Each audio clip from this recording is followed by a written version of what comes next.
বন্ধুরা, আজ আমি তোমাদের সাথে শেয়ার করব পেঁয়াজকালি দিয়ে আলু ভাজা। পেঁয়াজকালি আলু ভাজা এই শীতের সিজনে কিন্তু আমরা প্রায়শই খেয়ে থাকি। তো চলো আজকের আমি কিভাবে করি সেটাই তোমাদের সাথে শেয়ার করছি। তো দেখো, আমি প্রথমে আলু কিন্তু একটা আলু নিয়েছি, আর এরকম আমি লম্বালম্বিভাবে কেটে একটু হালকা ভাপিয়ে নিচ্ছি জলে।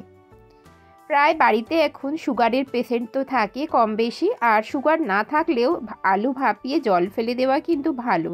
শুধু আলু বলে নয়, মাটির তলার যে কোনো জিনিস ভাপিয়ে কিছুটা জল ফেলে দিলে ভালো হয়।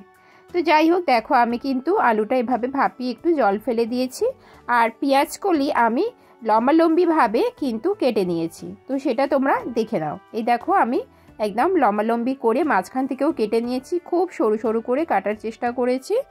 তো এটা কিন্তু ভাজতে খুব কম সময় লাগে, আর খুব ভালোভাবে এটা ভাজা হয়। ফ্রাইটা করার জন্য আমি কড়াই বসিয়ে দিয়েছি, কড়াইটা গরমও হয়ে গেছে। আমি কিন্তু এটা সর্ষের তেলে রান্নাটা করব। পেঁয়াজকালি আলু ভাজা থাকলে কিন্তু রাতের বেলা রুটির সাথে যেমন চলে যায়, আর তেমন ডাল, আলু সিদ্ধ আর পেঁয়াজকালি আলু ভাজা দিলে কিন্তু গরম গরম ভাত শীতকালে আমরা অনায়াসে খেয়ে নিতে পারি। তো যাই হোক, তোমরা দেখো আমি কিভাবে বানাচ্ছি। তো আমি এখানে সর্ষের তেল দিয়ে নিলাম পেঁয়াজকালি আলু ভাজাটার জন্য। এখন আমি এখানে আদা গ্রেট করে দেব। তেমন কিছু উপকরণ দেব না, হালকা একদম রেসিপিটা দেখানোর চেষ্টা করছি। এক টুকরো আদা নিয়ে আমি এর মধ্যে একটু গ্রেট করে দেব, ডাইরেক্ট তেলে দেব।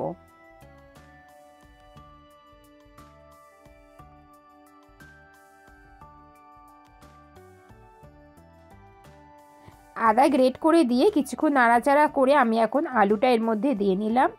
আলুটা একটু ভালো করে ফ্রাই করে নেব।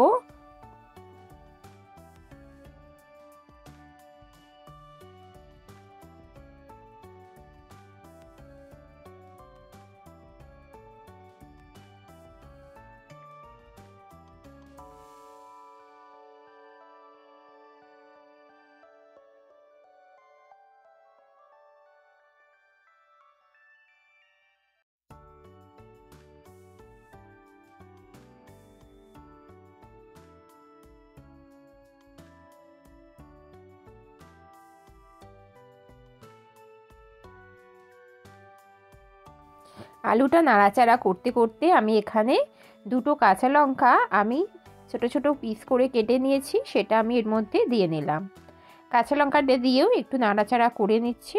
বন্ধুরা, তোমাদের কাছে রিকোয়েস্ট করব, যারা এখনও পর্যন্ত লাইক দাওনি প্লিজ একটা লাইক দিয়ে দিও, আর চ্যানেলে নতুন থাকলে চ্যানেলটাকে সাবস্ক্রাইব করে অল নোটিফিকেশানটা অন করে দিও।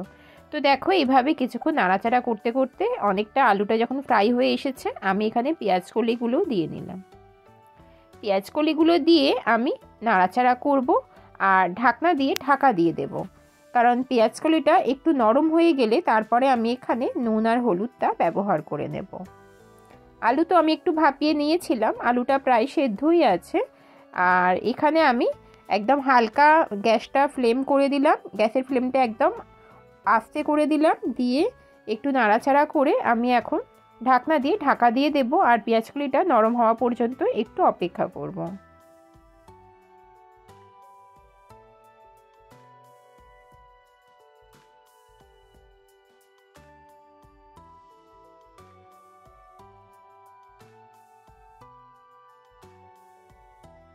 কিছুক্ষণ পরে দেখো ফিরে এসেছি। পেঁয়াজকলিগুলো অনেকটা নরমও হয়ে গেছে, আর আলুটা বেশ ভালো করেই ফ্রাই হয়ে গেছে। এখন আমি এখানে স্বাদ মতো লবণ আর হলুদের গুঁড়ো একটু দিয়ে নেব, দিয়ে নাড়াচাড়া করব।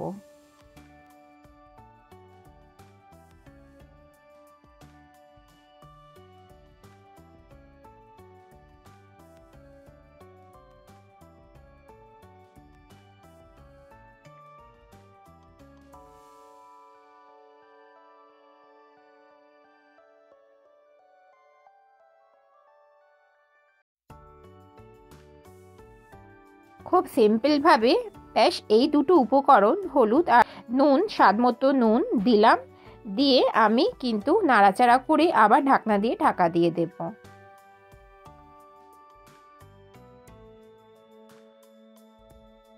কয়েক মিনিট পর ফিরে এসেছি, আমার পেঁয়াজকালি আলু ভাজাটা একেবারে রেডি হয়ে গেছে।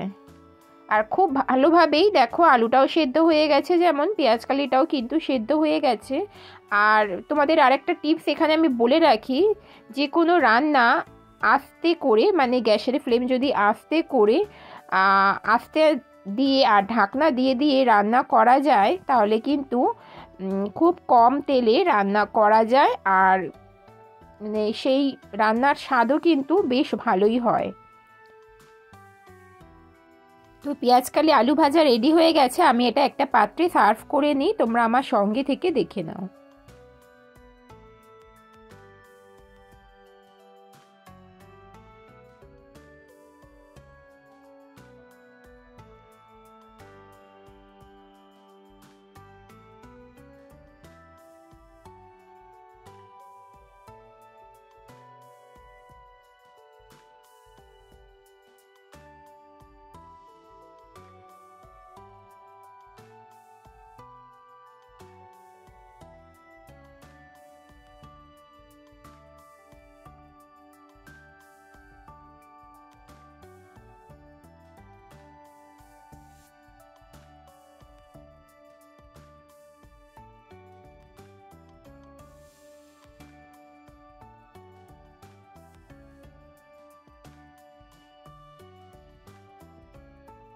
তো ফাইনালি আমার পেঁয়াজকালি আলু ভাজা কিন্তু রেডি হয়ে গেছে, আর এটা কিন্তু রুটি পরোটার সাথে খুব সুন্দর হয় খেতে।